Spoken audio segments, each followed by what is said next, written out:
হয়েছে? কি এনেছিস? দেখো কি এনেছি। কি এনেছিস গো? কি এগুলো? পাউরুটি এনেছি বাবার জন্য, তোমার জন্য। তুই কি এক্সট্রা কাজ করেছিস নাকি? পয়সা পেয়েছিস নাকি? এটা বন রুটি, এটা পাউরুটি, আর কি এনেছিস? এটা পাউরুটি, আর কি এনেছিস বাটার, আর কি এনেছিস শসা। আজকে তো পুজো আছে না, গুরু পূর্ণিমা।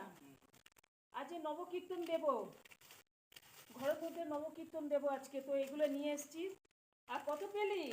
এক্সট্রা কাজ করলি যে কত পেয়েছিস? 500 টাকা?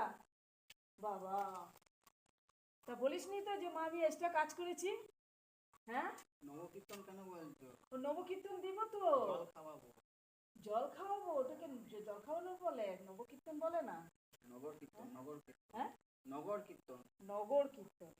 তো বন্ধুরা, আজকে আমাদের ঘরে নবকীর্তন দেব তুলসী তলায়, তো একটুখানি জল খাবার দেব, মিষ্টি টিষ্টি খাওয়াবো।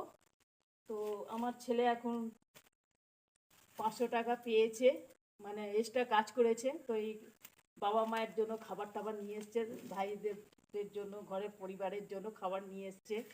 তো চলো এগুলো রেখে দিই, তো তোমরা সঙ্গে থাকো।